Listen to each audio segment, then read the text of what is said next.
This is a Mega India Today exclusive news break. India Today has tracked down bomber Umar's movements. We have traced Umar's path of destruction. So on October 29th till October 30th, Umar's I-20 was parked at Al Falah University in Faridabad. On October 30th, Umar fled Al Falah University with I-20 from Faridabad.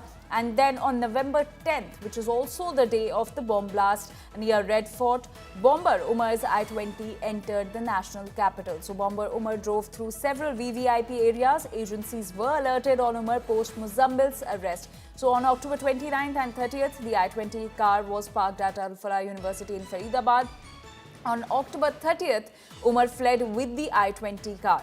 Surprisingly, on October 28th, Umar's close associate, terrorist Dr. Muzammil, was arrested, after which the agencies were alerted about Dr. Umar. And then on November 10, Dr. Umar with his I-20 car entered the national capital, and on the evening of 10th of November, there was the Red Fort blast. So India Today has tracked down bomber Umar's movement from Faridabad to the national capital, from fleeing from Faridabad on October 30th to entering the national capital on November 10.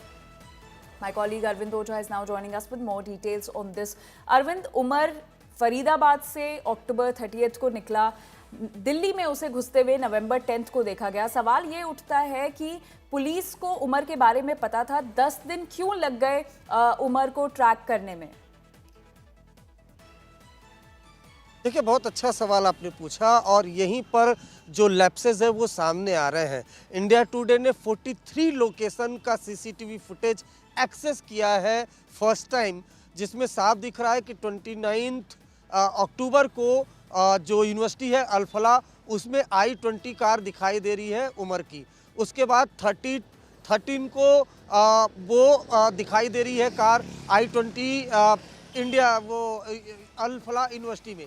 उसके बाद 30 को वो underground होता है। Interesting बात यह है कि जो मुजम्मिल है वो 28 को ही अरेस्ट हो गया था।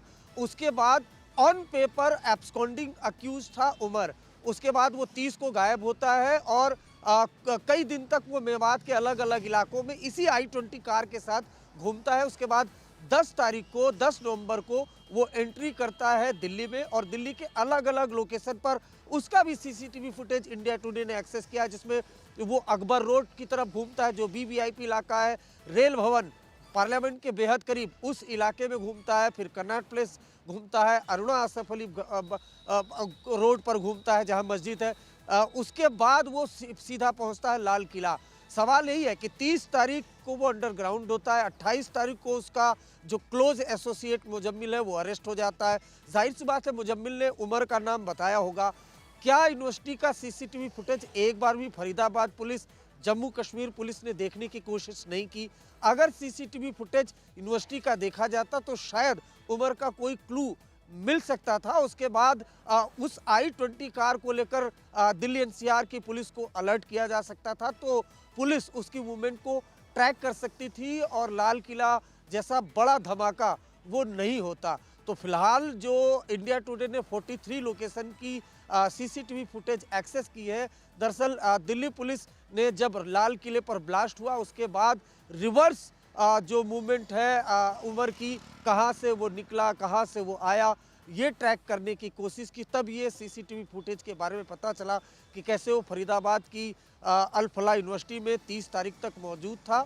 उसके बाद किस तरह से दिल्ली में वो 10 नवंबर को 8:02 पर बदरपुर बॉर्डर से एंट्री करता है। दिल्ली के कई इलाकों में इंक्लूडिंग वजीरपुर इंडस्ट्रियल एरिया जो नॉर्थ वेस्ट दिल्ली में पड़ता है वहाँ जाता है, कनॉट प्लेस नई दिल्ली का इलाका वहाँ जाता है, रेल भवन नई दिल्ली का इलाका वहाँ जाता है, अकबर रोड नई दिल्ली का वीवीआईपी इलाका वहाँ जाता है। इन सब इलाकों में उसकी मूवमेंट लगातार दिखती है। वो भी हैरानी की बात है कि जब ये मूवमेंट दिख रही थी तब I-20 कार में ID पूरी तरह से लगा हुआ था।